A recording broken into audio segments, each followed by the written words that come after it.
So we had the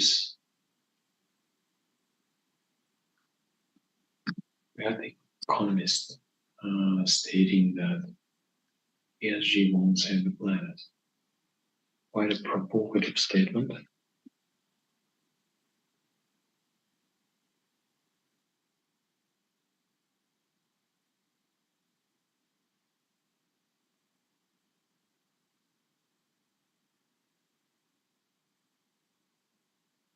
So let's start. Hello, everyone. My name is Elena Dubovitskaya. I am a head of Center for Sustainable Development of Skolkovo School of Management, and I'd like to thank you all for taking part in this discussion that is framed around SDGs in Russia and beyond. Today's conference is full packed with high-level experts from all over the world. So for us to listen to all of you, keeping to the schedule is vital. We have got 5 to 10 minutes maximum for each speaker. So let's start, and some conference trivia. Keep the mic off if you are not participating in the discussion. Speakers, if it is possible, do not turn off the camera when you are speaking, of course. Listeners can ask questions via the broadcast chat at YouTube, and the side event will be recorded as you see. If you have any technical difficulties, issues, please contact Maria Sokolova and Victoria Kardash. So we are starting. Finally, as we are standing at the midpoint to the way to 2030, we all can't but realize how far off track we are failing to make it in many realms. UNCTAD's World Investment Report 2023, quite a new one, reveals a widening annual investment deficit that developing countries face as they work to achieve the SDGs by 2030. The gap is now about $4 trillion per year, up from $2.5 trillion in 2015 when the SDGs were adopted. Today, we will look back and see the progress we all have made in engaging local actors into achieving SDGs. This session will bring all relevant stakeholders together to share experiences on localizing SDGs and reflections on lessons learned. Now I'm going to give the floor to Vladimir Ilyachov, Deputy Minister of Economic Development of the Russian Federation, for opening remarks. We have a pre-record video, and colleagues, please help to demonstrate it. Thank you.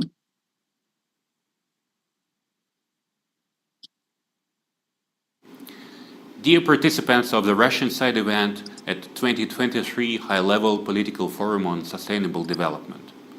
Thank you for making time to join us and share our views. This year, we are standing at the halfway point to the deadline we set back in 2015 to achieve the Sustainable Development Goals. Sad to say, but these days we hear more and more from UN experts that the world is far off track to achieve the goals due to overlapping challenges. Yet we believe that the global community still has time to try and catch up. Getting back on track will require all nations to make comprehensive efforts to ensure access to technology and innovation, mobilize financial resources, and strengthen public-private partnerships. While taking into account integrated and indivisible nature of the goals and seeking to balance economic, social, and environmental dimensions of sustainable development.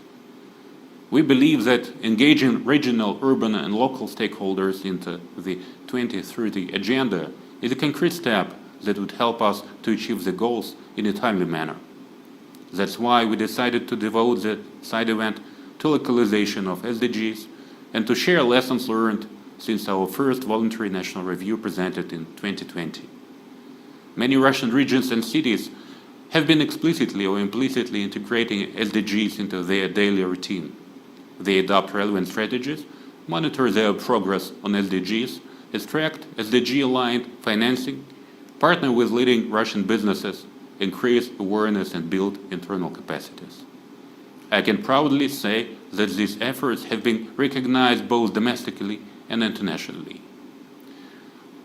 Later on, my colleagues from the Russian Account Chamber will present the audit findings on the progress of Russian regions on SDGs. I believe this presentation is a good example of how we value efforts made by Russian regions and cities. Moreover, several leading Russian regions and cities have already presented their experience at various UN venues, which was highly appreciated by their peers and international experts. I hope that our experience of localizing SDGs may be of use not only for Russian, but also for international audience.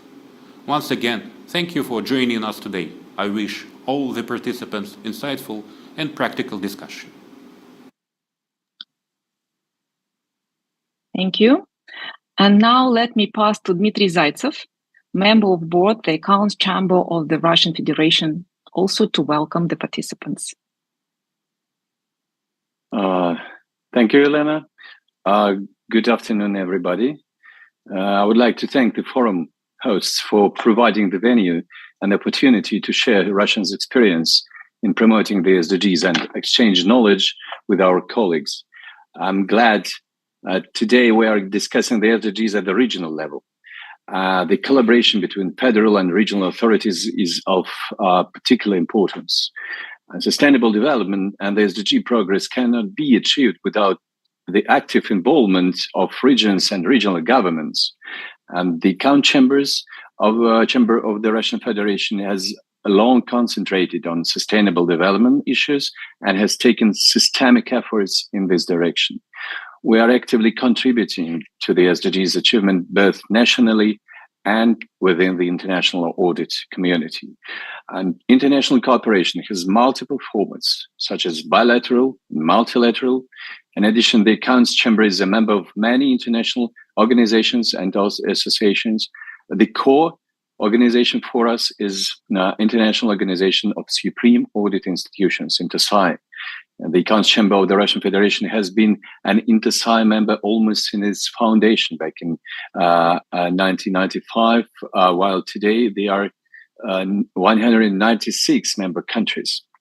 The pivotal role of Supreme Audit Institutions in improving efficiency, accountability, and transparency of public administration, contributing to achievement of national goals and addressing national development priorities, in addition to the internationally agreed development agenda, was recognized in the UN General Assembly resolution in 2014.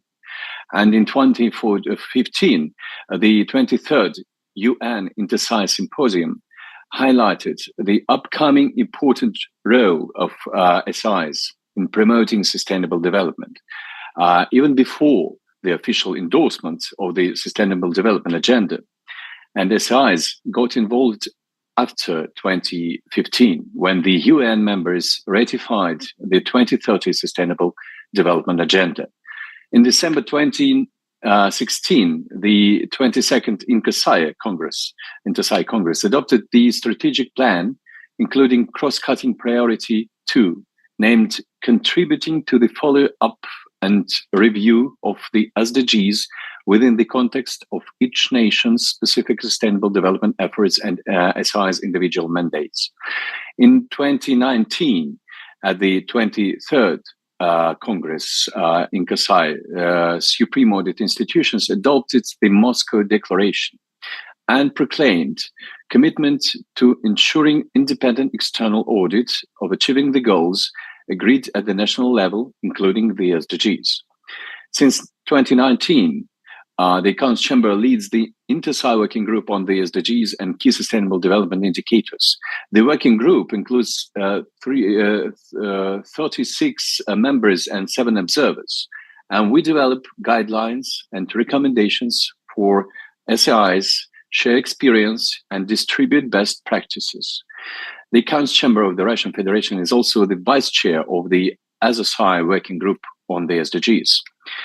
The cooperation between the UN and INTERSAI in terms of the Sustainable Development Goals is of a particular importance. And the success in achieving the SDGs largely depends on the framework for effective monitoring, review, and audit. And I would like to thank the SA representative Chu Juban for joining our discussion today. As for the SDGs audit in Russia, we have been taking step-by-step actions. In accordance with the international recommendations, in 2020, we conducted the preparedness audit for implementing SDGs, and only after that, we began to audit directly the SDGs. We set ourselves an ambitious goal to analyze the SDGs in the sphere of regional differentiation. For large countries and with federative systems, it is crucial to take into consideration individual regions and at the same time to ensure the quality of life and sustainable development nationwide. Russian Federation locates across different climatic and natural zones, from the Arctic polar deserts with permafrost to dry steppes and real deserts with temperatures above 40 degrees Celsius in summertime. So each constituent entity of the Russian Federation has its own characteristics, such as climate, culture, economy. Comprehensive and balanced development requires a complex management system, and monitoring is one of its fundamentals. Accurate and reliable information about the state and development of regions is a prerequisite for making managerial decisions. And the SDG matrix is very useful in this context. The SDGs audit in Russian regions allowed us to present a comprehensive countrywide SDG view, see what goals and indicators have been successfully achieved in almost all regions, and to pay attention to failures. We also reviewed issues related to monitoring, financing, and interaction with stakeholders. And I'm sure that our example can be useful to other countries. And my colleague, Mr. Anton Kasyanenko, will tell you more about the audit outcomes. Thank you very much. Dmitry, thank you very much for the overview and so valuable remarks. Finally, I would like to give the floor to Dmitry Chumakov. Dmitry represents Russian Federation permanent representative of the Russian Federation to the United Nations. Dmitry, please, will you share how you envision the progress on SDGs in Russia? The floor is yours. Dear colleagues, dear Елена, do you hear me? Меня слышите? Yeah, very good. Distinguished participant, уважаемый Vladimir Evgenievich, dear colleagues, we all agree here, we all speak about accelerating progress in implementing the Agenda 2030. And here in New York, in the UN, during the HLPF, the localization of SDG is quite a high topic. So we would like to say that the implementation of the SDGs at regional and local levels are the different sides of the same coin. Equitable regional development is key to achieving Goal 10, which is on reducing inequality within and among countries. This problem is relevant not only for such a huge country as Russia and other large countries, but often also for small states in which there is a pronounced difference in development between industrial centers and tourism locations and rural areas. At the same time, achieving the SDGs is directly linked to the capacity of local and regional governments to ensure access to basic services that underpin the quality of life. For example, COVID-19 has demonstrated the crucial role local and regional governments play, taking powerful decisions in exceptional circumstances. Recently published, the advanced unedited version of the Global Sustainable Development Report, which was published here in New York and announced officially, shows that local governments have been particularly active in engaging with the SDGs. We see that the number of voluntary local reviews is growing steadily in the recent years, and local governments have legal and fiscal responsibility for a number of SDGs targets and can be more resilient and politically sustainable with stakeholders, recognizing mutual independence and the value of shared problem solving. And I also would like to recognize that we were happy to receive here local reviews by Moscow, by Chelyabinsk, by a lot of regional and local governments. The UN fully recognized the role of local and regional government in implementing Agenda 2030, as I mentioned, and such platforms as the Local 2030 Coalition and SDG cities, hosted by the UN Habitat, help to mobilize knowledge, resources, skills, and partnership globally. We would like to highlight that UN works closely with ICLEI Local Governments for Sustainability Network, which unites more than 2,500 local and regional governments committed to sustainable urban development. Regional and local governments are growing more and more involved in work of all major UN fora and conferences and present their unique experience and solutions on a wide range of local issues. It should also be mentioned that a significant share of the programs and projects implemented by the UN country teams are carried out at the local and regional levels. Dear colleagues, we believe that as we move forward, our strategic decisions need to be carefully designed to determine the way cities and regions continue to respond to new and existing problems around the world. To inform these decisions and to help guide international organizations' support, we all need to think how to uncover the important challenges and opportunities for the local implementation of the SDGs that relate to the broader themes of advocacy, action, and monitoring, as been well portrayed by the previous speakers. If we want a more prosperous future for our people and planet, where no one is left behind, which is the most popular motto here, we need to make our regions, provinces, cities, and human settlements inclusive, safe, resilient, and sustainable. I also would like to thank Jiwang Zhu, Director from the Department of Economic and Social Affairs, who is joining us today, who will say more about the UN approaches to this issue. And I also have to note that I'm not permanent representative, but deputy. Even if I don't make so, Vasily Alexeyevich Nebenzia would not like it. He sends you best regards and wishes of success to your event and to your endeavors. Thank you for your attention. Dmitry, thank you very much. So now we are moving to the heart of our discussion, and I welcome Anton Kasyanenko, Head of the Department for Audit of Economic Development of the Accounts Chamber of the Russian Federation. Anton will give us an outline of the achievement of SDGs by Russian regions. Anton, please.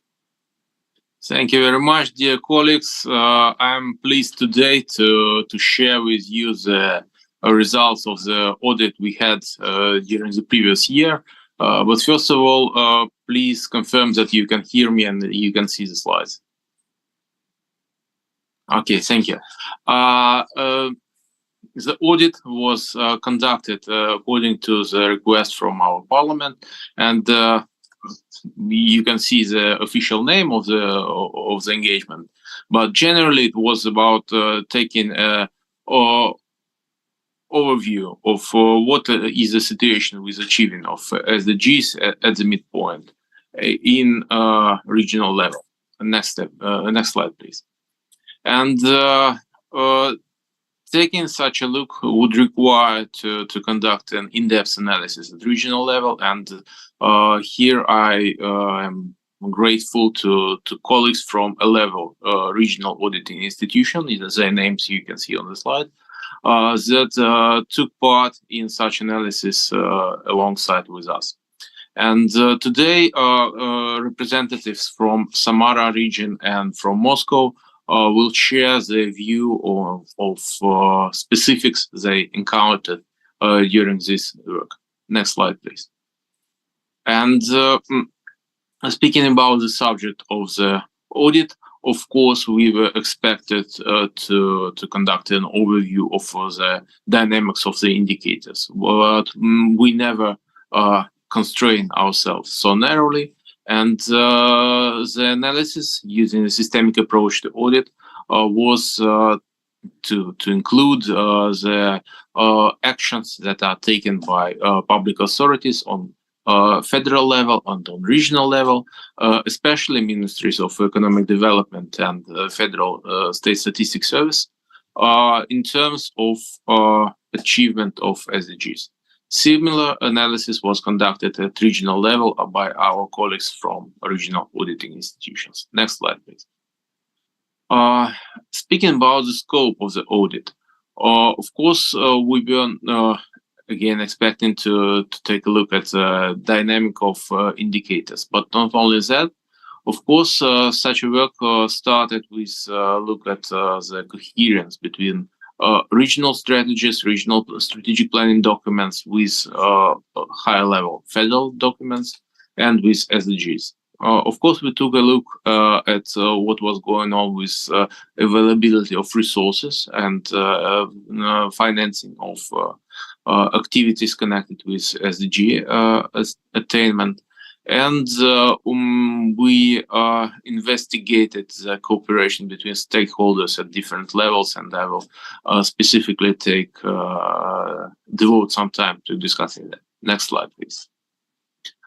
So starting with coherence of planning documents at different level. In Russia, there exists a system of so-called system of strategic planning that requires that different types of documents are developed at different levels, at federal level, at regional level, and at municipal one. Each region and, of course, the federation are to develop strategies and to outline the goals that needs to be achieved. And all these documents need to be following the principle of coherence, and this is actually providing us with a place to conduct an analysis, and we could compare these types of documents and look what of the targets and goals are corresponding in between the documents themselves and with SDGs as a whole. Here you can see the results of the analysis conducted at regional level. And checking the coherence and the fact that at least some of the targets that are set within the each of the SDGs by lines in the table are submerged in regional strategies. And on the average, as you may see, from 12 to 57% of such targets are mentioned in regional strategies. It is worth noting that some of the targets from SDGs are not expected to be transferred to regional strategies, mainly because such authority remains at federal level. Next slide, please. Another question, of course, is the financing and the question of availability of necessary resources. What was done within this audit was the analysis of budget expenditures at regional level that are devoted to actions that can be connected with SDGs. This analysis was done by our colleagues from regional institutions according to the same methodology. And what we saw was the stable level of about 84% on the average, and many of the regions are having 95 and even 99% of their budgets that are allocated to activities that are connected to SDGs achievement. Next slide, please. Well, the most important and the title of the audit itself is connected with the monitoring of indicators and the indicators themselves. And we have 231 indicators in global list. More than half of them are included in the Federal Statistical Work Plan. Many of them, namely 112, are disaggregated to regional level and are observed in all of the regions. And there are several goals, and most importantly, SDGs 14 and 16, that are not very much disaggregated to regional level because of specifics. We are mostly not a coastal country, and it is not always good to have indicators about what is going in seas for our land regions. And SDG 16 usually is containing authorities from federal level. And here I also need to say that there is a good practice of monitoring additional indicators in different regions. And next slide will show the specifics here. Next slide, please.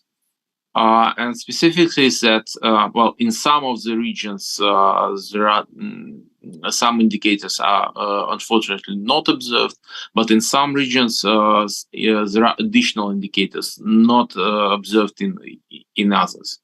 Altogether, we have from 106 to 122 indicators observed in different regions. And mostly the dynamics of such indicators is positive rather than otherwise. Generally speaking, almost 70% of indicators have positive dynamics in at least half of the regions. And such a distribution has some specific patterns that I will outline next. Here I must say that the analysis was conducted for a 4-year period, starting from 2018 until 2029, where the data was available. Next slide, please. So what was the main findings here in terms of dynamics is that, of course, the largest share of indicators with positive dynamics belong to SDG 4, quality of education, where quite a few problems were dealt with during the last few years, especially with availability of education for all. And of course, it would be quite natural to expect that in SDG 3, about good health, there is a largest share of indicators with negative dynamics, and here we see a long-standing consequences of COVID. Next slide, please. Two slides would be devoted to the stakeholders' cooperation. It is always a very important emphasis of our work. We see that such a cooperation between federal level and regional levels is usually conducted through a realization of state programs and projects and regional programs and projects. And here again, we see room for improvement because, it is following our findings from previous audit, Dmitry was mentioning on preparedness, when we said that most of the goals are submerged to regional levels, but there are questions in interagency cooperations, and here it is a way to go in improvement. We also see that government, business, and expert community are fragmentary contributing to implementation of SDGs, but there is no specific one point that would be accumulating this information. And it also is worth emphasizing that a business is proactively involving in this work and is publishing ESG reports on their own account. Next slide, please. All this was not only our opinion, but it was an opinion expressed by experts within 50 expert interviews that were conducted during this audit. We reached out to a high-level executive branch. We reached to business and to expert society. So in each region, we had a deputy governor or a representative of major business entities that would be sharing their experience with us. And all the relevant issues connected with problems that could be seen from regional level, we try to grasp during this kind of work. Next slide, please. So, what would be the lessons learned from our work? First, of course, we see that system for monitoring and controlling the achievement of SDGs, especially in terms of regions, would be quite necessary. We see that there need to be measures aimed to raise awareness and increase engagement and cooperation between all of the stakeholders. What was required by almost all of the representatives of business was a kind of register of best practices, especially at regional level, that could be used to share the best experience. And of course, it would be great if a list of indicators that are disaggregated to regional level would be expanded so that a better view could be achieved. Next slide, please. Speaking about the lessons we had, not only in terms of improving achievement of the SDGs, but also in terms of approaches to audit of sustainable development, and it could be shared with our colleagues in different sites. And Dmitry was already mentioning that we are actively participating in such a sharing work. Next slide, please. First of all, yes, and here are some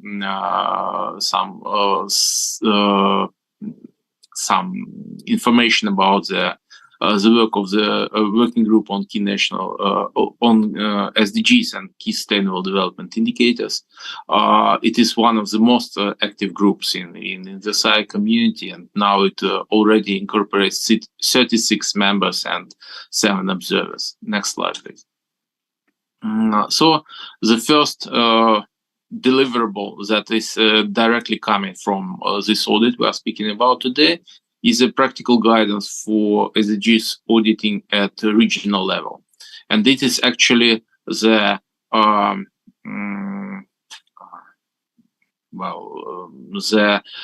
experience that we had in this audit that was generalized for every site to take it. And this document was presented and endorsed at the last meeting of the working group that was held in April this year. And with the QR code, you can have a direct access to the text of the document. Next slide.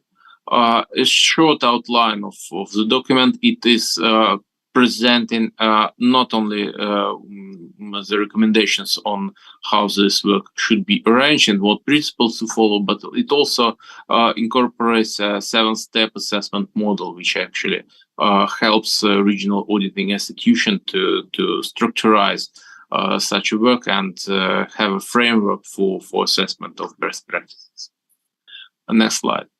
Another work is connected with auditing of ESG, and it is about either with issues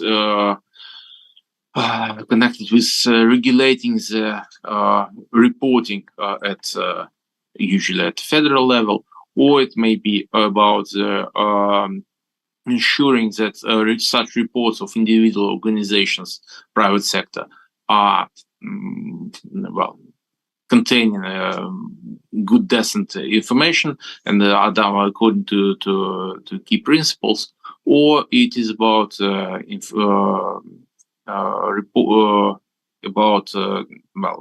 conducting a similar work in terms when the auditee is an international organization. And here, our organization, our Accounts Chamber, have unique experience because ESG reporting issues were part of the audits that were conducted during the previous 2 years, while auditing United Nations UNIDA organization, which is our auditee this year. Again, the document is already at the stage of the first draft, which is right now up to wide public discussion. It was disseminated among the working group members as well as the experts. And again, you can see the QR code, and you can directly access the document itself. Next slide, please. And I'm already concluding. Here are the resources of our working group. So please take a minute to get acquainted with our work. Thank you very much, and we'll be glad to answer your questions. Anton, thank you very much for your presentation. One question from my side, if I may. Going back to recommendations you mentioned on slide 12, could you please expand on the possible ways, as you can see it, how to raise awareness and increase stakeholder engagement and SDGs implementation, and how it could be measured? Mm-hmm. Okay, thank you very much. Very good question. And well, there would be a rather broad answer. First of all, we had this question asked from not only our colleagues at regional level, but also from colleagues in different size in several events. And first of all is of course raising awareness about the SDGs implementation, SDGs as a problem as a whole, because not every citizen in our countries knows exactly what about the even existence of such goals. And here, all the measures are good, and here I can only congratulate all of us about this very event, where we are actually increasing this awareness. But not only that, second most important is, and even more important, is establishing a kind of strategic partnership in terms of achievement of such goals. And all of the stakeholders need to see each other as strategic partners and as working together to achieve the same goal, same for all of us. And here again, for speaking about Accounts Chamber, we have such strategic partnership as one of the key goals set in our strategy. We are trying not to be a kind of judge, trying to find fault in work of our colleagues in executive branch, but we are trying to work with them together as a team, and well, if there are faults, find them and correct them in order to achieve the goals.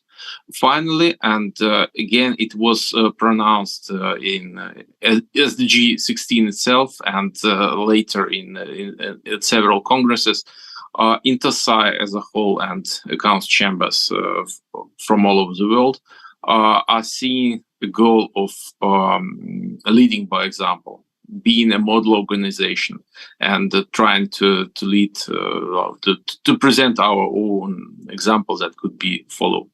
And here I would again be glad to share that since last year, Accounts Chamber is publishing a report on sustainable development within our own organization. Not only how we are conducting the audits, but also how we are showing our devotion to SDGs. Actually, to the report according to ESG principles, not only to lead by example, but also to get a better understanding of how this work should be done. But we are, and I'm proud to say that we are the first government institution that are to be published such a work within Russia.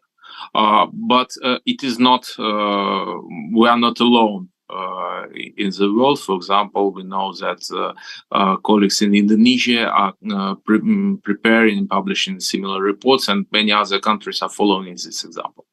So I think that all of these three are actually more about our institution. And if colleagues in executive branch take this example and conduct similar work, we would be achieving this very objective. Thank you. Yeah, Anton, great. Thank you very much. Now we will be glad to listen to some brief comments from regions, and I'm handing it over to Tatiana Yakovleva, acting chairperson of the Samara Region Accounts Chamber. And it is noteworthy that the Samara region has long been active in achieving the SDGs in the region and was also one of the participants of the recent audit. Tatiana, will you please share your experience with us? Thank you, Elena. Dear colleagues, I'm very glad to see you, to see everybody. And I will begin my report with a small presentation of the Samara region. Next slide, please. You can see the main information about our region in the picture. In our region, we pay much attention to the implementation of the principles of the SDG in strategic planning documents and in the practice of public and corporate governance.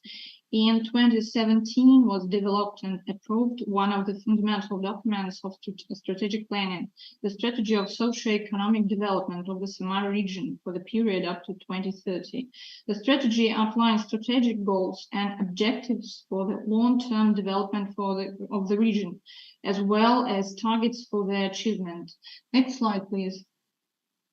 On December 6th, 2021, the governor of the Samara region, Dmitry Azarov, made a report on the Samara region participation in the implementation of the 17 United Nations Sustainable Development Goals in the format of a video conference at the United Nations office in Geneva.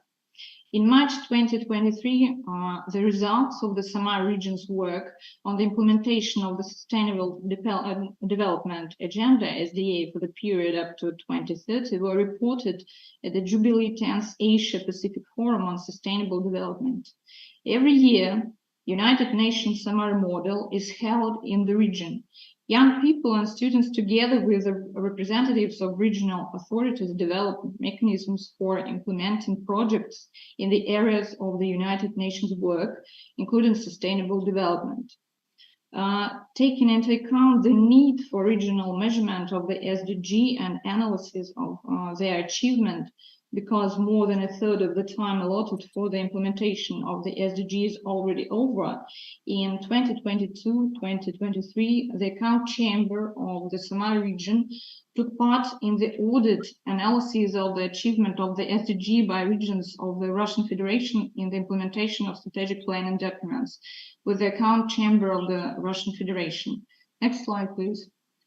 The objectives of the audit were to assess the degree of integration of the provisions of the SDA into regulatory legal acts and strategic planning documents of the Samara region, as well as to analyze the system of state policy measures of the Samara region aimed at implementing the provisions related to the SDA. The degree of integration of the provisions of the SDA into laws and regulations and strategic planning documents of the Samara region, as well as the consistency with the documents of strategic planning of the federal level, were assessed against the strategy as the main document. The analysis of the Charter, Basic Law, and a number of laws of the Samara region was conducted. The analysis showed that the main document and regional legislation create a reliable basis for the implementation of almost all relevant SDG in the Samara region. 16 out of 17 SDG are relevant for the region. The only exception is the SDG 14, conserve and sustainably use the oceans, seas, and marine resources for sustainable development, due to the lack of access to the seas and oceans. The priorities and objectives of the national security strategy of the Russian Federation and all 5 goals of the national development of the Russian Federation, approved by the relevant decrees of the President of the Russian Federation, as well as most of the indicators aimed at achieving them by 2030, are reflected in the strategic goals and objectives of the strategy. Next slide, please. In the course of analyzing the extent to which the strategy of socio-economic development of the Samara region covers the SDG, it was found that the main goals and objectives of the strategy correlate with most of the tasks of the 16 SDG relevant to the Samara region. To be exact, 65 out of 119 tasks Their solutions is ensured through the implementation of measures aimed at reaching about 100 different objectives of the strategy. The documents that serve as instruments for achieving all strategic priorities of the socio-economic development of the Samar region, and in which indicators, deadlines, and performance for the implementation of tasks and activities are defined is more detail are 51 state programs of the Samar region and 46 regional components of national projects currently operating in the region. Based on the results of the audit, it was found out that the implementation of these strategic documents contributes to the achievement of almost all 16 relevant SDG in the Samar region. This fact is also confirmed by the high amount of funding in the amount of 93% aimed at the implementation of state programs and regional projects of the Samar region from the total amount of executed budget funds of the Samar region in the period from 2020 to 2022.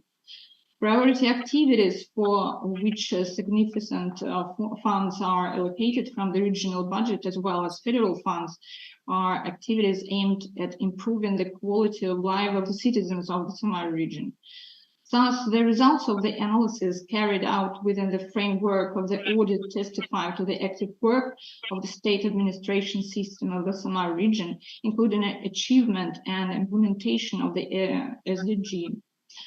The measures being implemented within the framework of the state policy of the Samar region ensure the achievement of positive dynamics in most strategic indicators that are consistent with the SDGs that are relevant for the region. Next slide, please.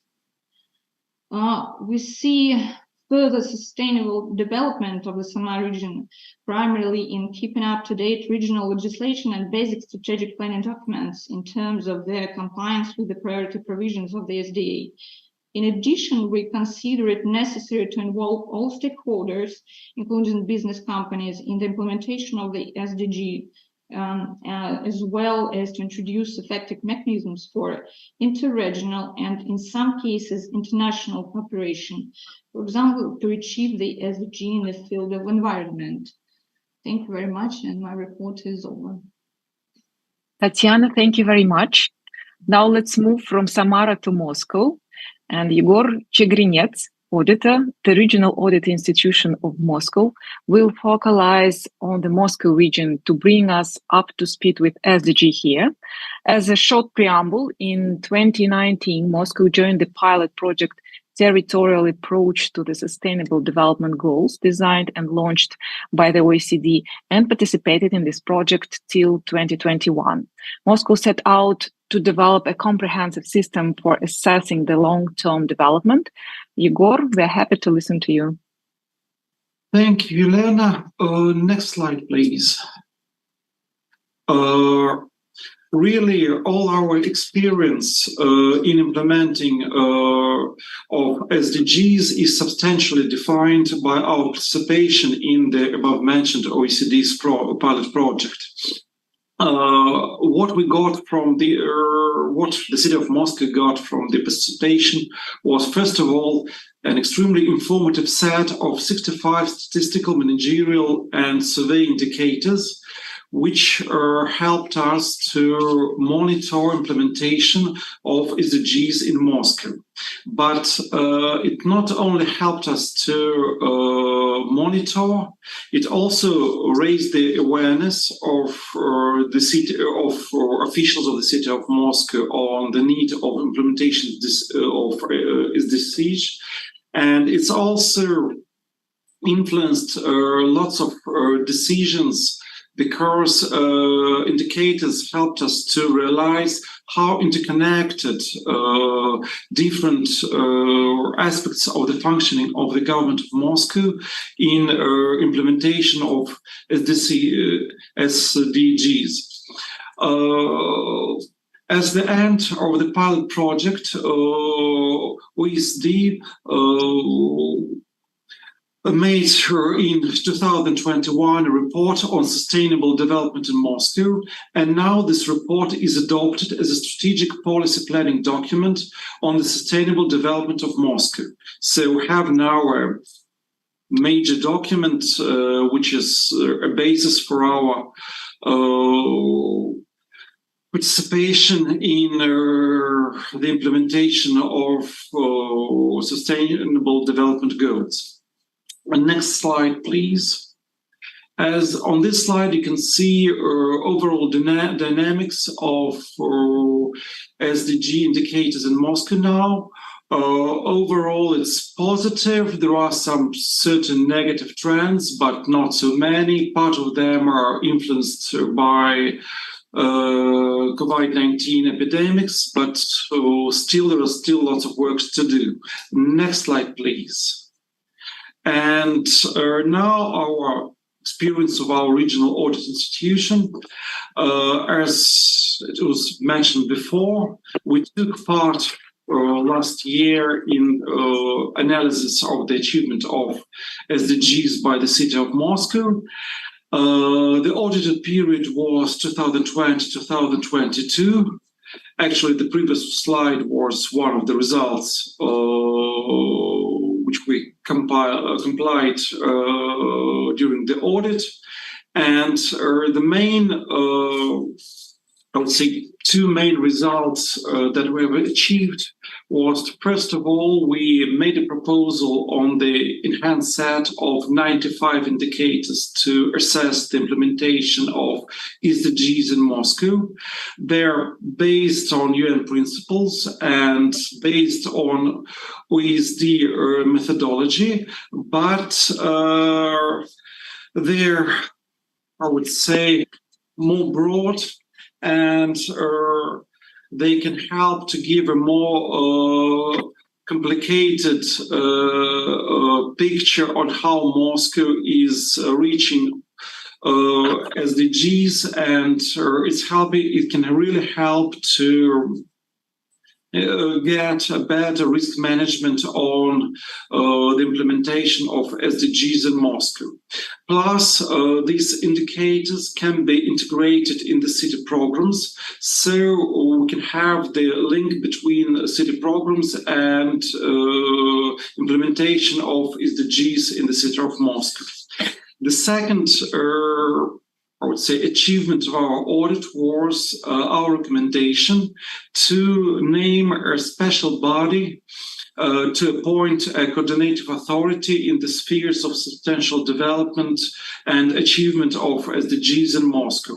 As the result, one of the departments of the city of Moscow, the department is the ministry, de facto. The Department of Investment and Industrial Policy of Moscow is now appointed as the coordinator in all questions in the relation of the implementation of SDGs and ESG.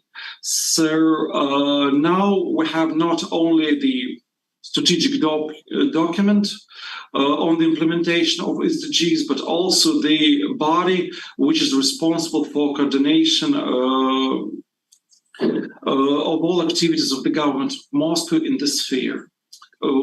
That's it. Thank you.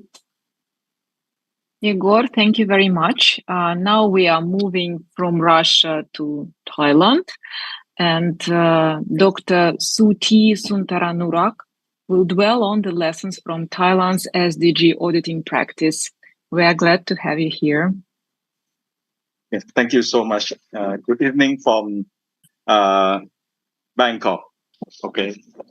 And on behalf of SAI Thailand, State Audit Office of the Kingdom of Thailand, I would like to share our development of the SDG audit in Thailand. And we try to take the lesson learned since 2016 to now, 2023. Can you share my slide? Yes. I'm not sure. Okay, thank you so much. For this paper, for this presentation, it outlines the development of the SDG audit in Thailand during 7 years ago. Okay, please, next slide, please.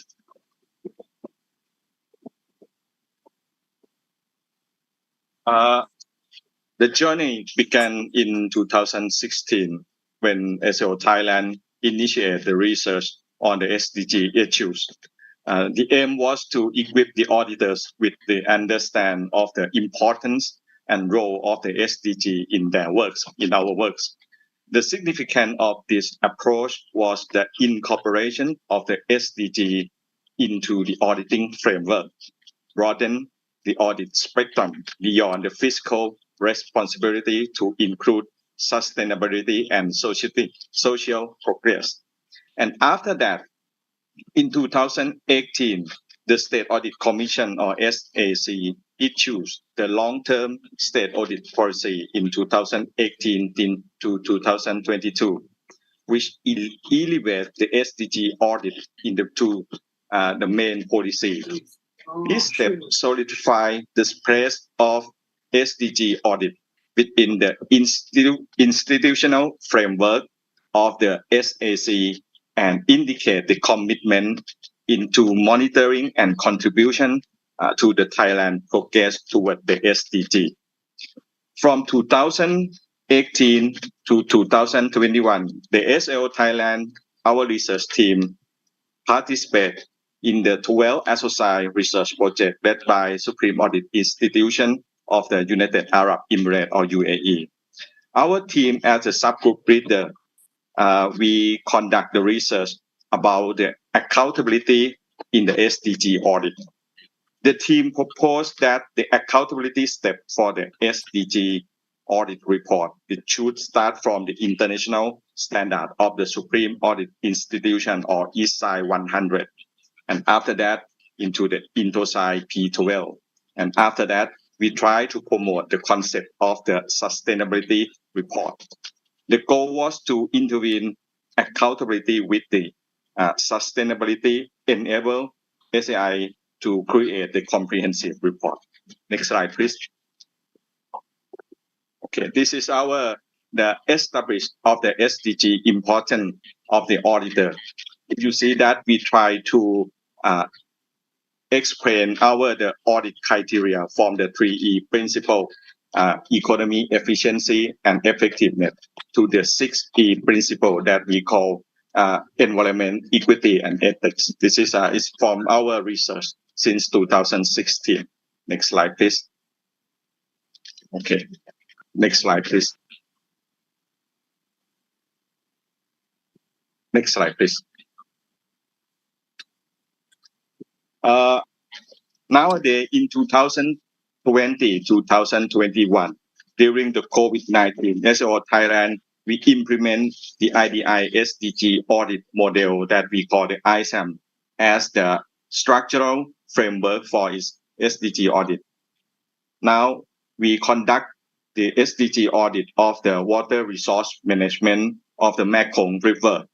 The models of the multi-stakeholder engagement concept prove the beneficent and showcasing the effectiveness of the 3C approach that we call communication, cooperation, and coordination amongst the multi-stakeholder. This 3C approach represents the audit criteria for the multi-stakeholder engagement. Next slide, please. And also, we work with the SDG Move.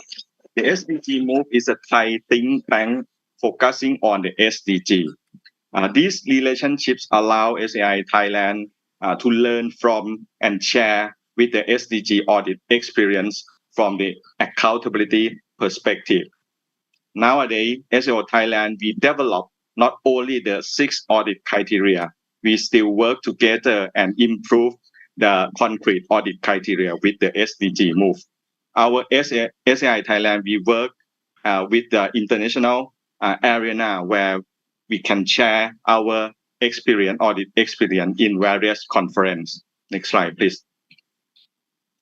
And also in 2023, this year, SAO Thailand, SAI Thailand, we plan to implement the ISAM for the SDG audit for the performance auditors. Preliminary feasibility study suggests that the key success factor for the SDG audit lie in adopting the growth mindset and the paradigm shift about the SDG audit.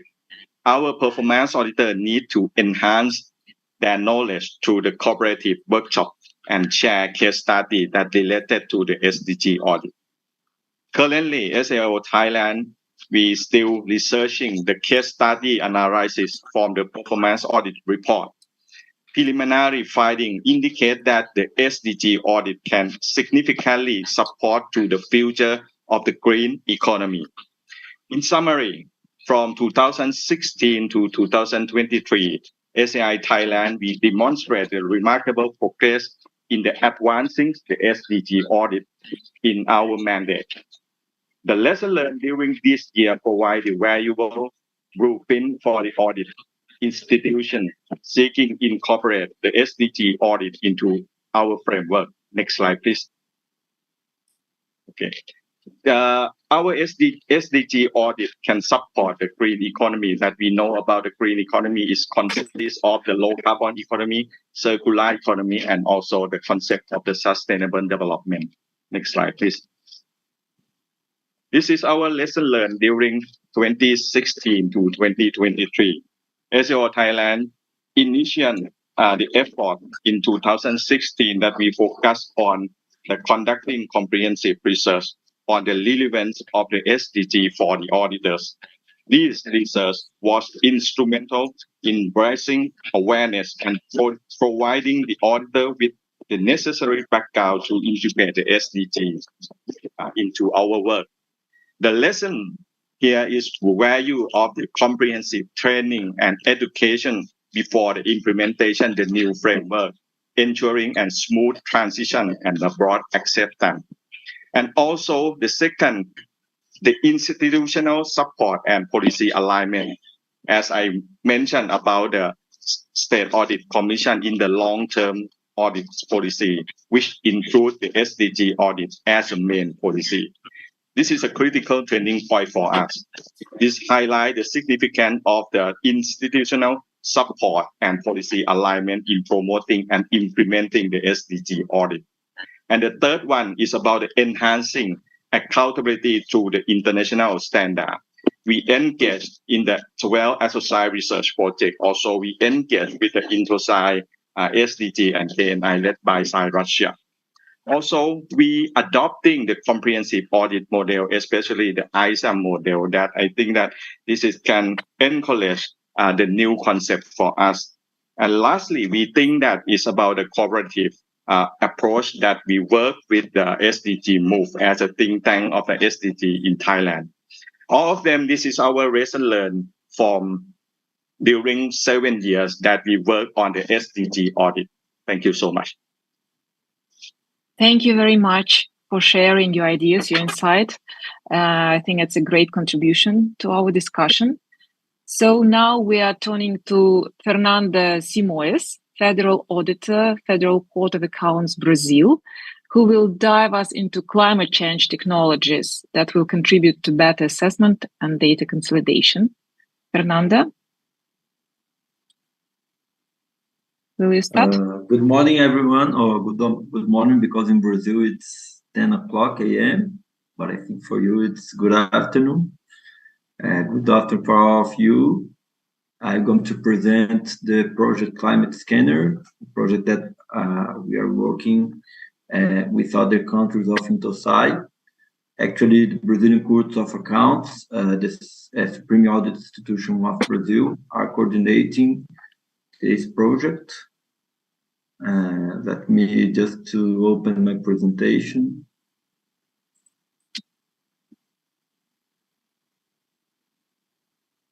So I'm going to share my screen. Could you see my screen? Yeah. Yes. Okay. So this is the project that we are working on. First of all, I would like to thank you for the invitation to participate in this very important meeting. It's a very interesting opportunity to share some knowledge. And I'd like also to congratulate the participants that have already done their presentations. All of them were very interesting, very interesting examples of how to audit the SDGs. And let me introduce myself. My name is Fernando Simões. I work in the Brazilian Court of Accounts. Right now, I'm working in the project Climate Scanner with the department that inspects the environmental issues in TCU.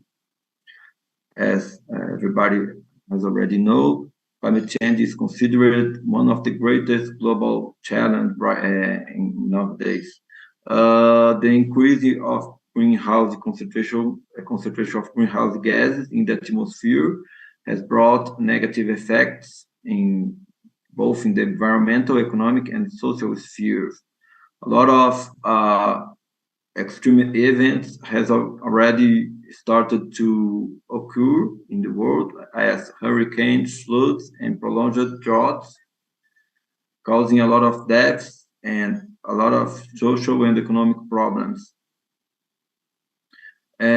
Although global climate action is a responsibility shared by several actors in the public and private sectors, national governments have a prominent role through the allocation of public resources, the formulation and implementation of public policies, and by the orchestration of different actors through governance mechanisms in favor of a common objective, combating climate change and its effects.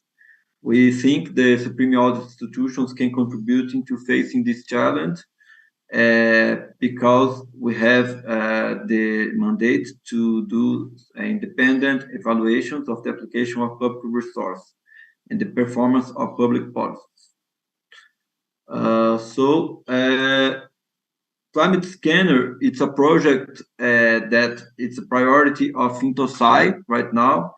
I just like to remember that right now, TCU is in the chair of Intosai, and it's one of the main projects that we are leading in the presidency of Intosai. And it's and the idea of Climate Scanner is to build a quick, a rapid review tool to assess governmental actions to deal to face climate change issues. And we are not working alone to construct this tool.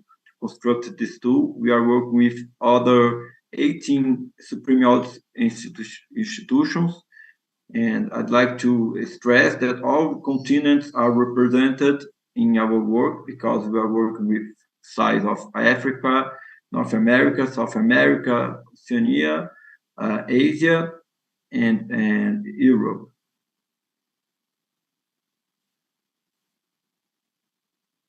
So as I have already said, it's a priority of Intosai, and obvious with our work, it's very related to SDG 13. It's the SDG that talk about the climate change action, and just to stress that. The main objectives of our project is to allow assessing national government climate action, consolidate data in a global overview, support decision for future works, communicate relevant information, and we also intend to share knowledge and experience and contribute to Intosai's global voice. This rapid review that we intend to do should be in 3 axes. We split the assessment in 3 axes: governance axis, financing axis, and public policy axis. And we intend to do a national assessment. Each country will do its own national assessment, and we intend to do some aggregation of the results to have some international consolidation of the results.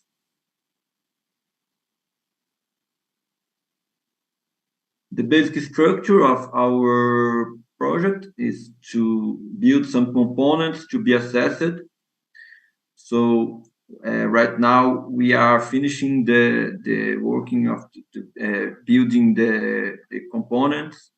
So we have components in each of the three axes.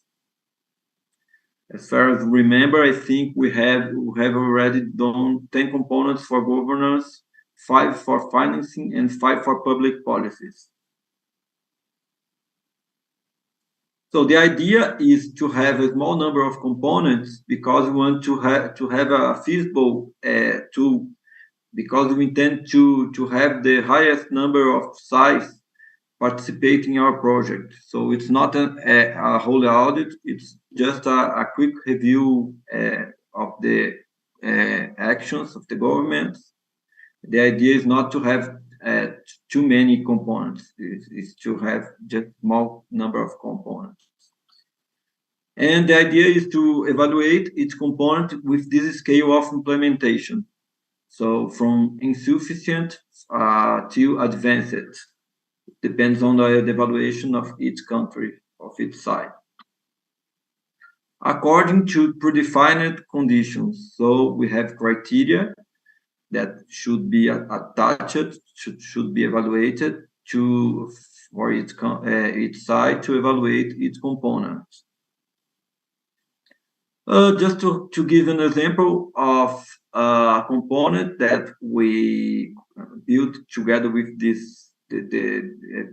executive group of Climate Scanner. For example, we have a component that deals about the planning. One of the items that will be assessed is the synergies with the other SDGs. So it's just to show you that how strongly related to SDGs is our work. Okay. And we have a lot of examples of other components that deals with issues related in the 2030 agenda. For example, we evaluate the horizontal and vertical coordination in the component G5. We have component to assess the stakeholder engagement. We also have other components that are evaluating the monitoring mechanisms, transparency, inclusiveness, and participation. So we have a lot of components related to issues related to 2030 agenda. So we are strongly related to SDGs. So it's just a graphic to show you how the SDG 13 influence the others and the interconnections between among the SDGs.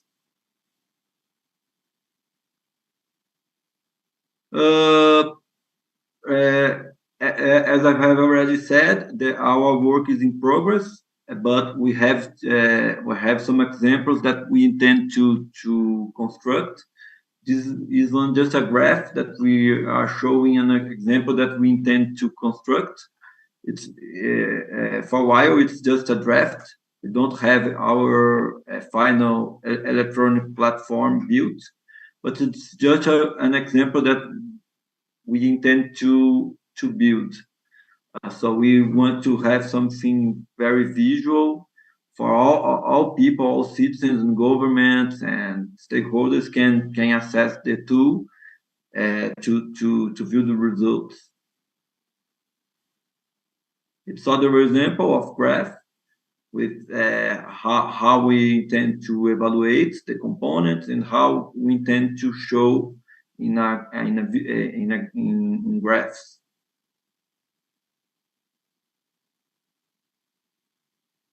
So we want to do, as we intend to have a consolidation of the results at the end of the work, we should utilize standardized assessments with predefined criteria. In that sense, at the end, we can do some consolidation of the results and have a global overview about the problem. So it's other graph. I'm showing this graph just to show you what we intend to do and some examples of the components that we are constructing and that we intend to evaluate.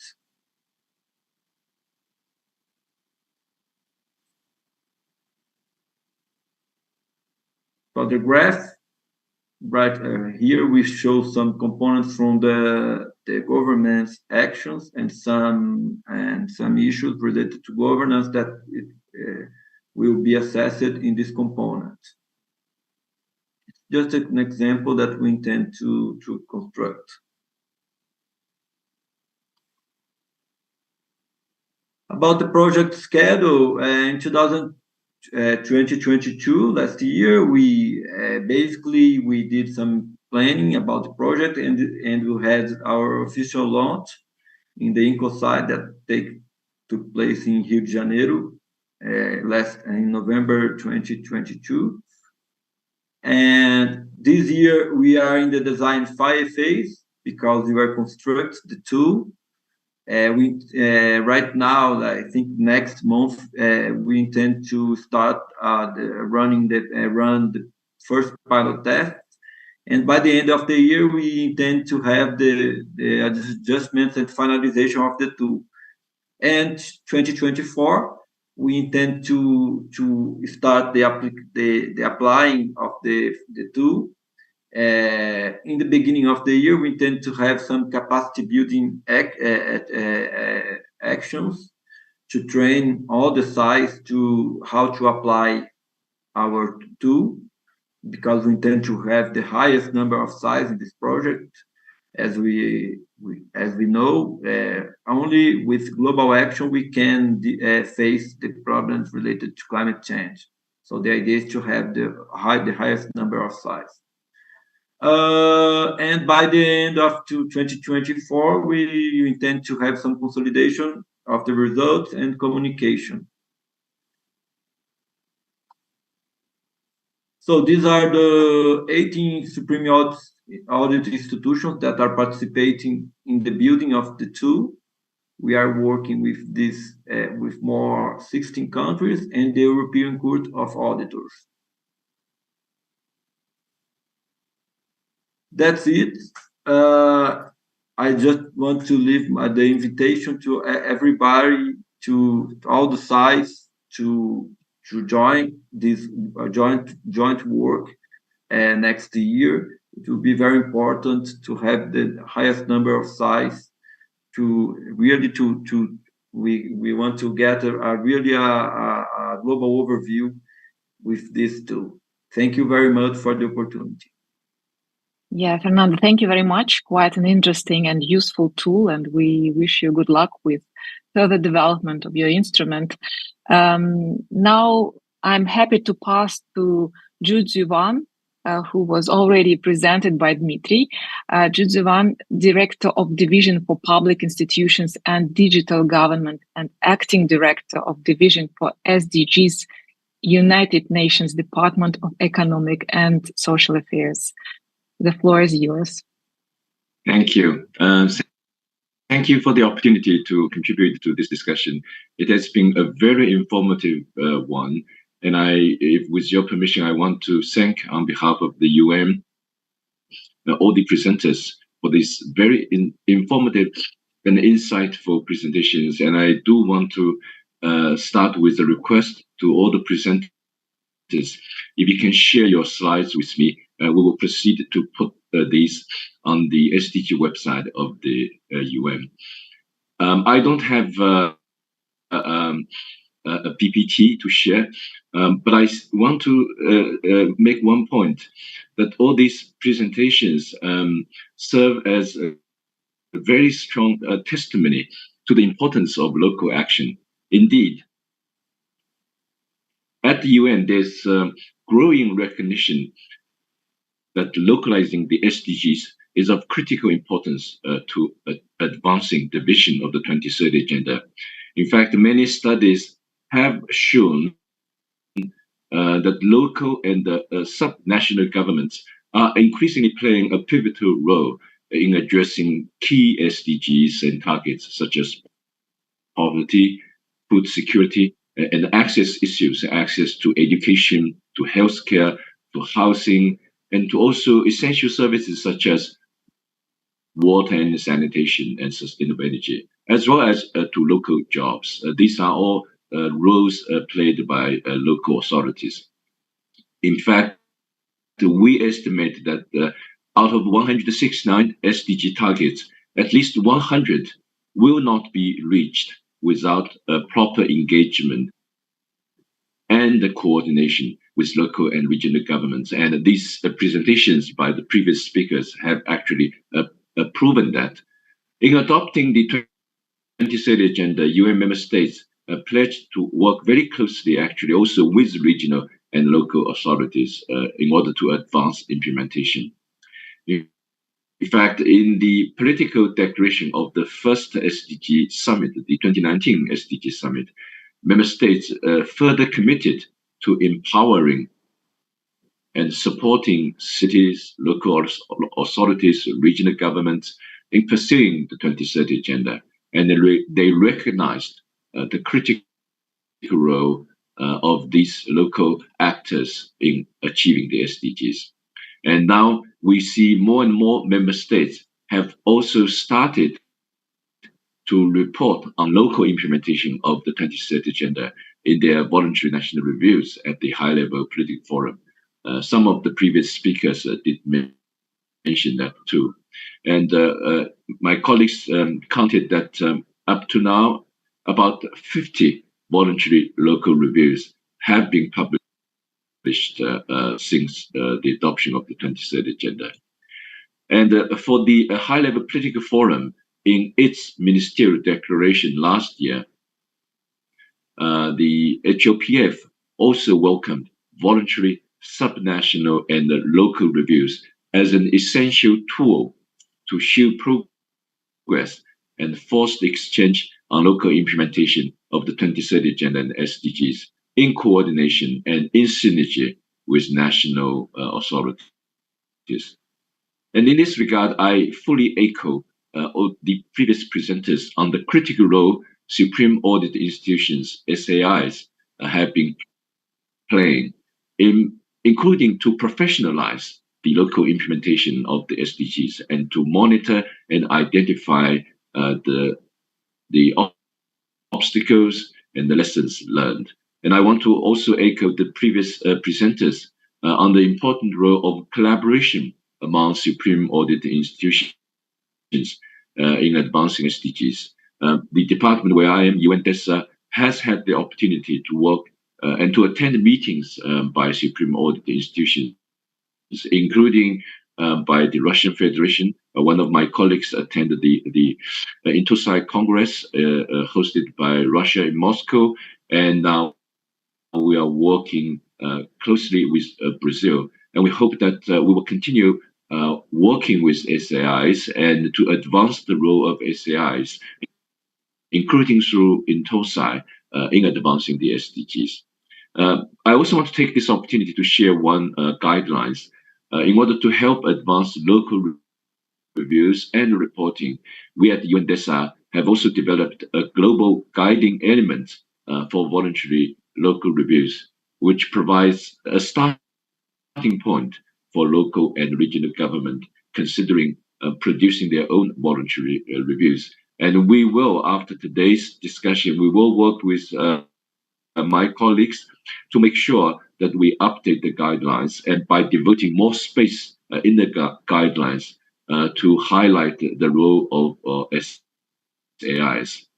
And finally, I want to say that we at UNDESA has been working with governments to build capacity in developing countries to help with both the local authorities and national governments in implementing the SDGs. And in fact, during the HOPF week, we are meeting with SAI's colleagues from Brazil and Indonesia, and we look forward to also engage Russian Federation in working with us in building capacities for developing countries. Thank you once again for this opportunity.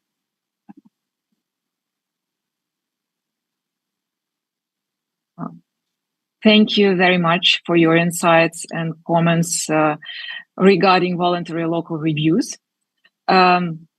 So now let's come back to Russia and speak about SDGs monitoring in the Russian Federation. And I would like to welcome Ksenia Pavlova, Head of Division for Harmonization of Statistical Methodology and Monitoring, Federal State Statistics Service, or Росстат.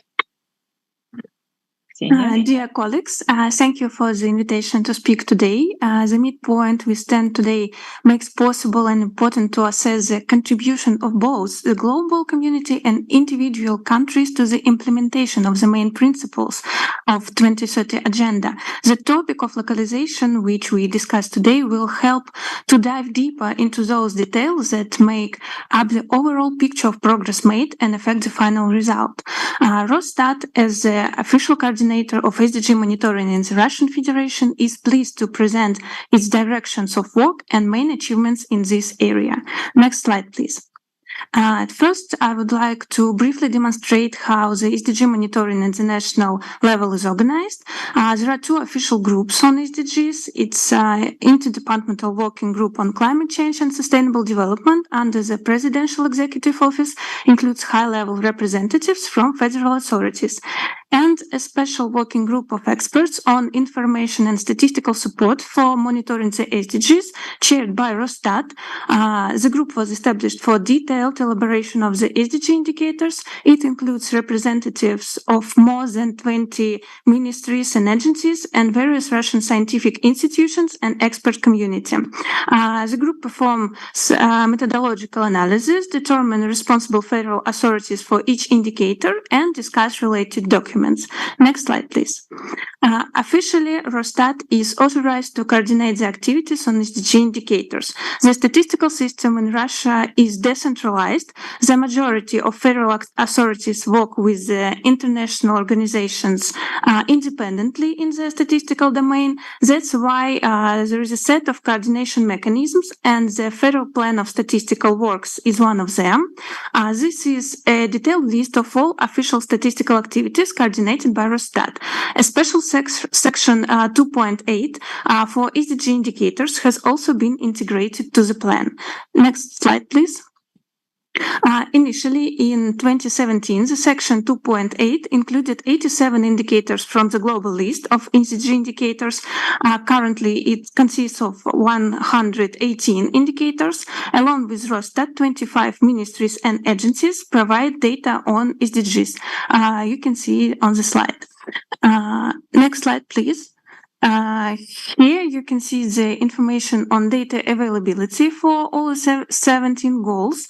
Most of the indicators are being developed for SDGs 3 and 17, while work on indicators for goals 12 and 13 is ongoing.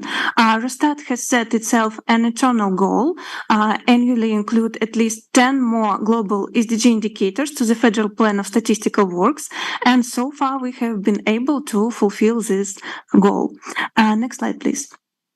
Not only federal monitoring, but also regional data are crucially important in fulfilling the principle of the 2030 Agenda to leave no one behind. Despite the objective obstacles in collecting such data on individual indicators, the analytical event of the Accounts Chamber of the Russian Federation once again highlighted the need to continue work in this direction. We have analyzed the possibility of providing statistics on global SDG indicators at the regional level. You can see the results on the slide. And the main problems are that some indicators can be developed only at the country level in accordance with international methodology. Some indicators are based on survey results where sample sizes are insufficient for regional disaggregation. Also, we have a number of non-statistical indicators, and some indicators require further methodological elaboration. Based on the work undertaken, Росстат identified one of the potential areas of future work. We'd like to prepare a plan to increase the number of global SDG indicators developed not only at country level, but also disaggregated by regions in order to track the progress in achieving the SDGs at the regional level. Next slide, please. Another important tool for tracking the progress is the national set of SDG indicators approved in 2020, and initially it included 116 indicators. Data for more than 85 indicators were disaggregated by regions of Russia, and it was one of our priorities to create a national set which reflects our national characteristics and statistical capacity. It takes into account the task defined by the strategic documents of the government. Since the national set is a flexible tool for tracking the progress, in 2022 it was updated and the number of indicators has increased to 176, and 112 of which are disaggregated by regions. An updated list of indicators is available on the Rosstat website in Russian and in English.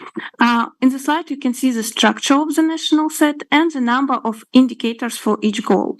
The national set is used in preparation of national reports and publications. Next slide, please. Since the national set of SDG indicators is aimed primarily at reflecting the local characteristics of the country, we have set the task of annually increasing the number of indicators disaggregated by regions, and the work in this direction continues. As I said before, 112 national indicators are disaggregated by regions. We have also analyzed 64 national indicators without regional disaggregations, and you can see the results. The main reasons are mostly the same as for the global indicators. Only country level of development in accordance with international methodology. Sample sizes are insufficient for regional disaggregation and the need of the further methodological elaboration. Next slide, please. Just a few words about our website. In order to provide informational support for SDG monitoring process at the national level, there is a special section on the Rosstat website. It contains general information on SDGs, a detailed list of indicators with their current status of their development, metadata on SDGs. All the available files are translated into Russian.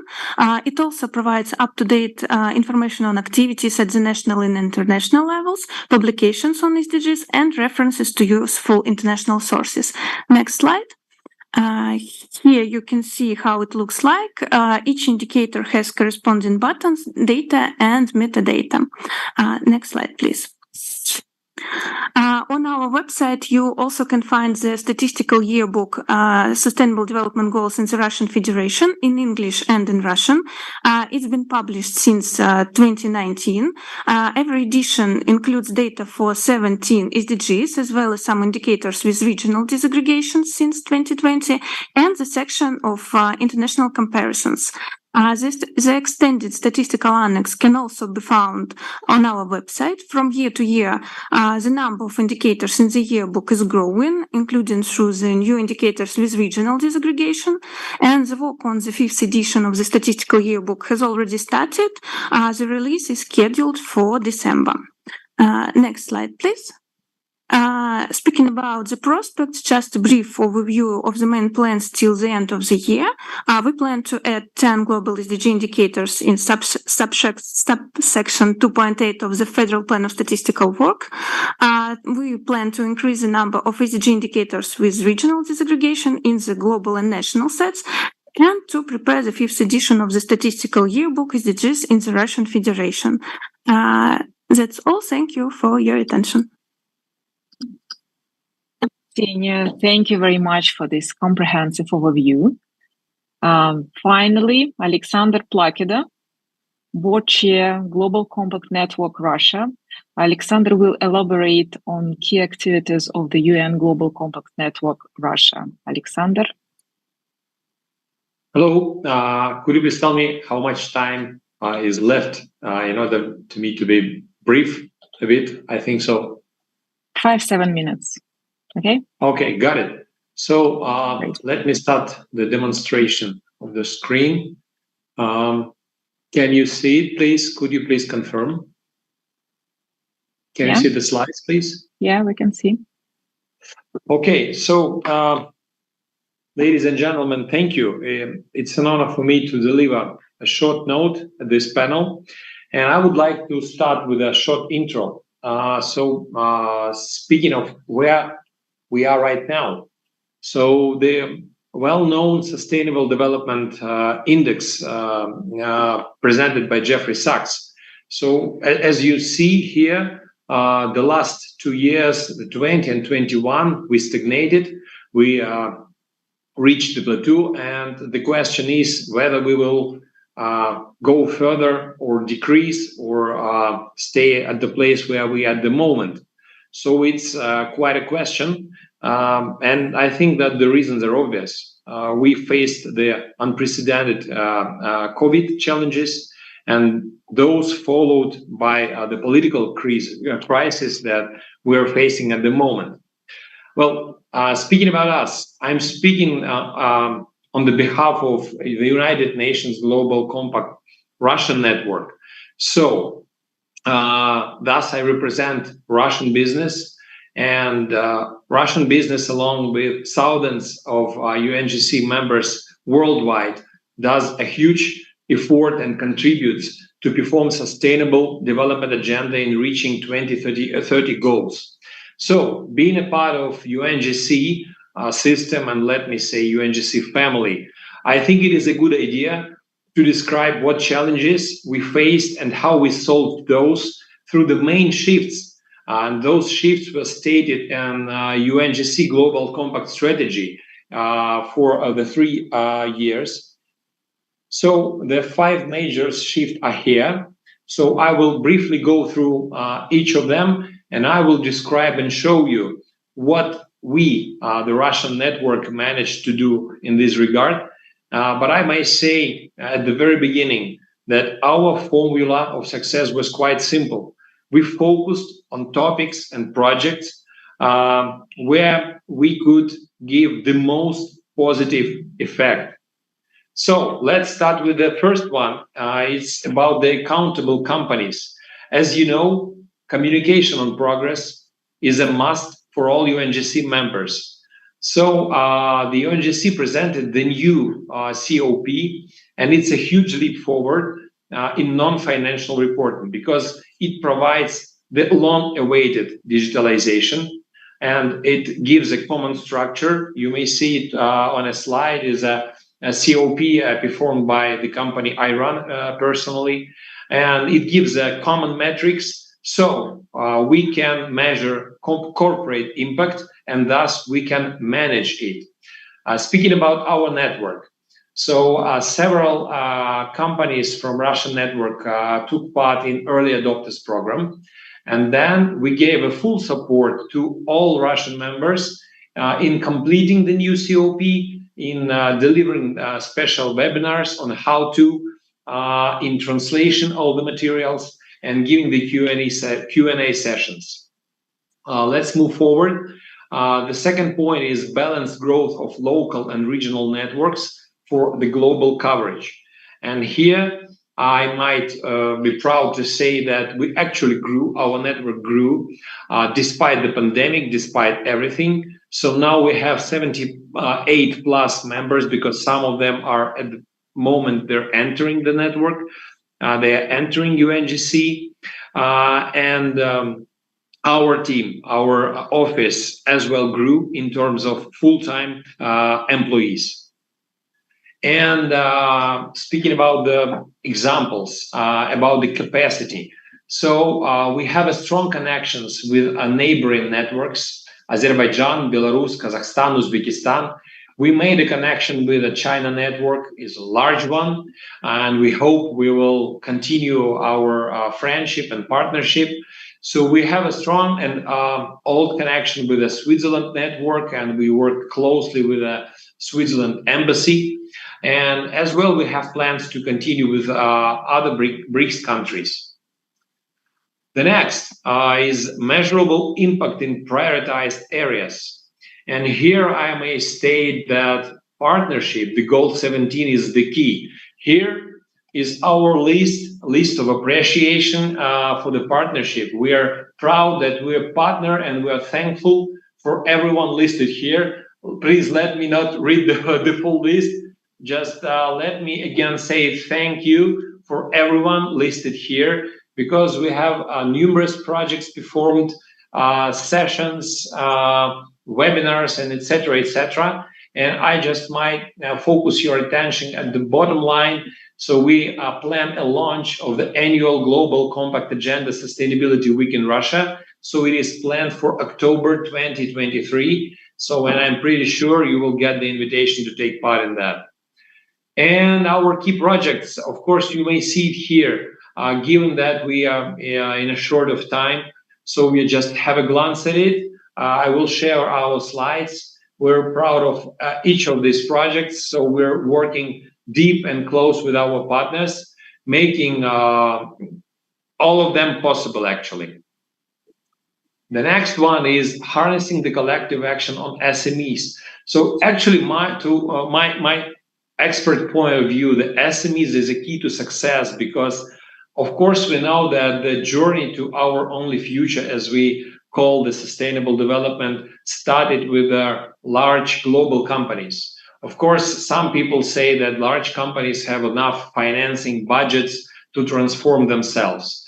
But I've chosen this picture to show what our members, our large corporations did. So that they're performed like a true sustainable leaders, and each sustainable leader is working with lots of SMEs who actually the sustainable supply chain. And thus, the sustainable leader that transforms itself, he makes his partners, those companies to start transforming themselves in order to reach the 2030 agenda. So here again, being successful means you have a strong partnership with all of your subsidiaries. And I know that our companies made a huge progress here. Well, last but not actually least, strong and active engagement with the United Nations. Well, let me just remind you that United Nations Global Compact is the only United Nations initiative for corporate sector.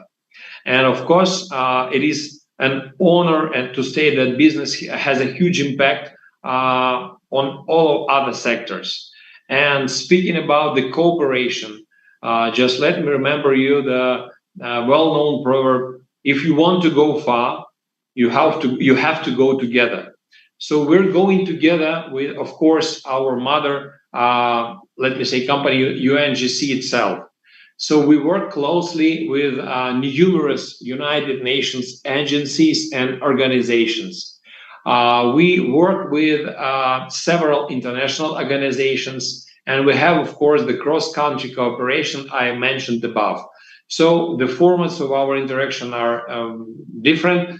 Partnerships, we have joint projects. We participate in international conferences and forums. And coming to a closing part.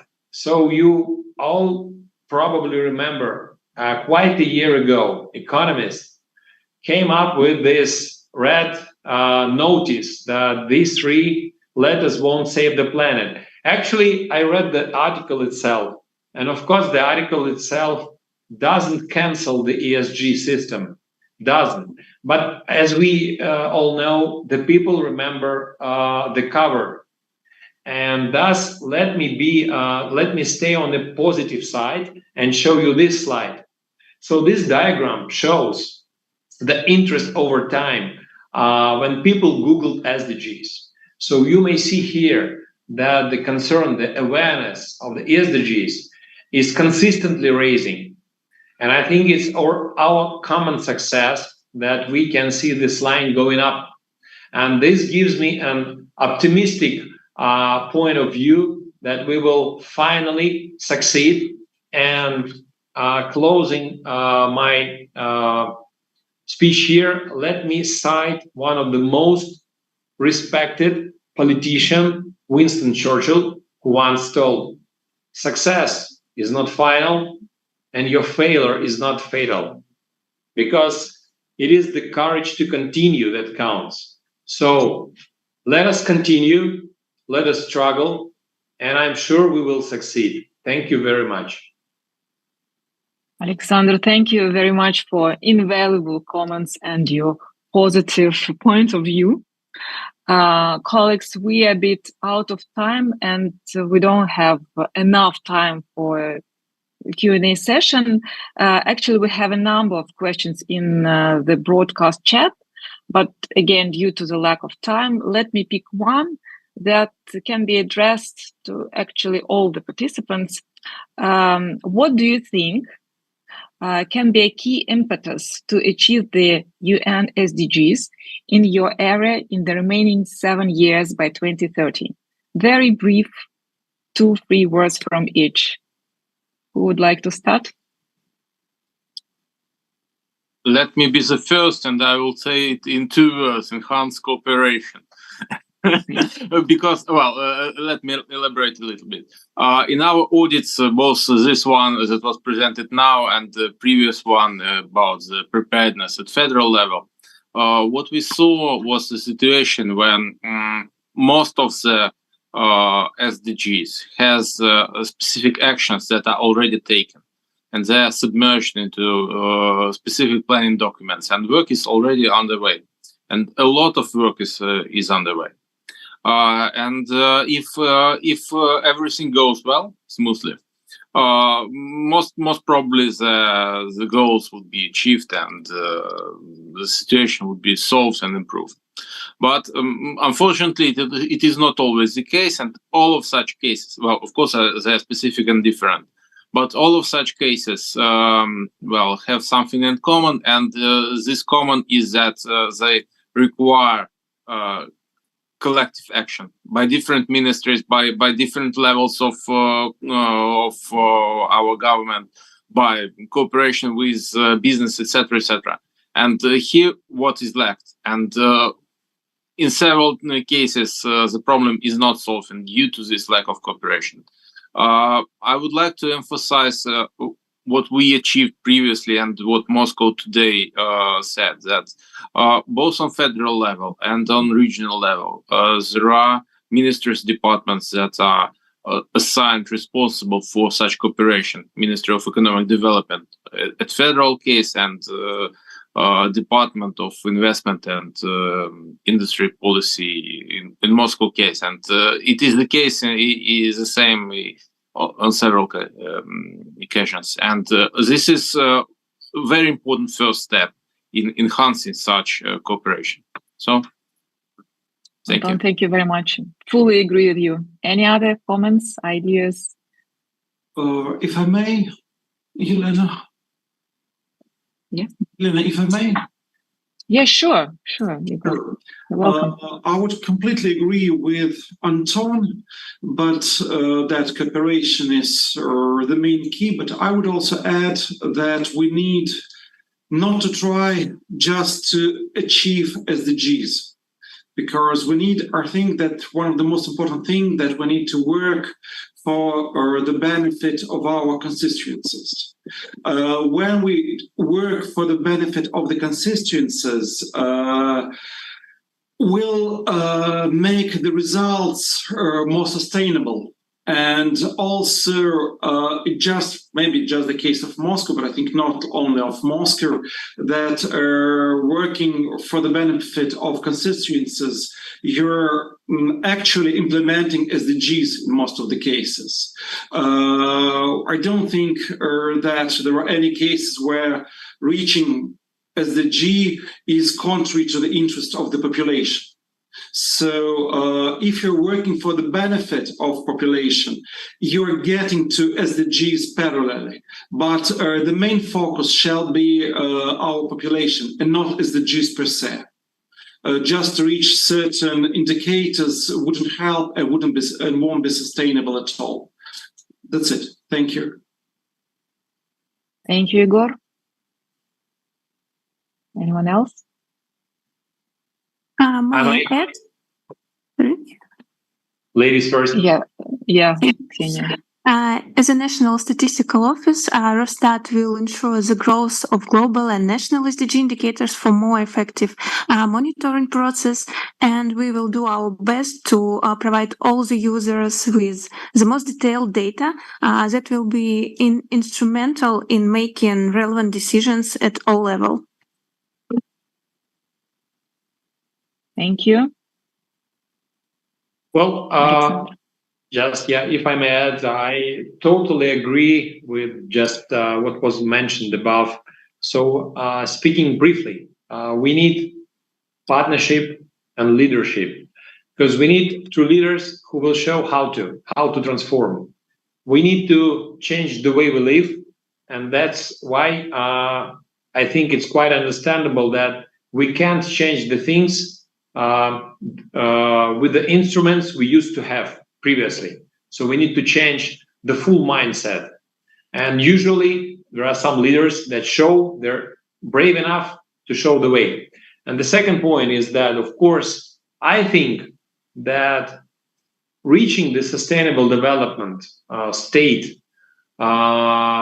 demands our population, our nation should be involved to the full.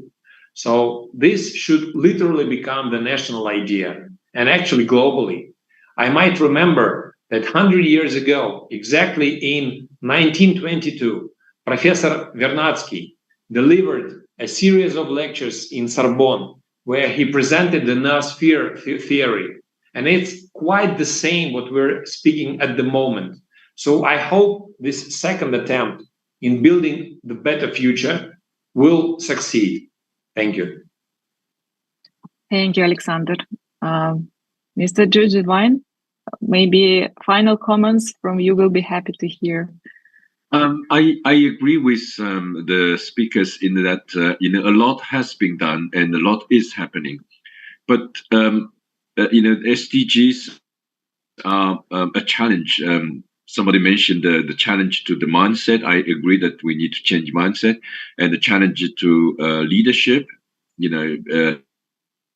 Not every country has put the SDGs at the highest political level. Many do, and many more are doing so, setting up institutional mechanism at the highest level of government. But it's not the case across the globe. So we need to do more on that. And I think collaboration is key. Collaboration not just among the member states at the global level, but also within the region, within the governments. Colleagues mentioned earlier that the SDGs are interlinkages among the SDGs are key to ensure that the impact of the SDGs multiply. And so I think we need to do more on this and how to operationalize the integration, the interlinkages of the SDG. And one final comment from me is this budgeting. SAIs are doing a lot to monitor budgeting, to ensure that the budgets, national and local budgets, are aligned with SDG targets. And I think we need to publicize more the SAI's work. The presentations today, they're very well known to the community of SAI, but outside SAI is not very well known. So we want to disseminate your professional funding and knowledge and expertise to those who are actually doing the implementation of the SDGs. So these are my few remarks. Thank you, Elena. Thank you very much. Thank you. I would like to thank all the speakers and the participants for joining the event and contributing to this fruitful discussion.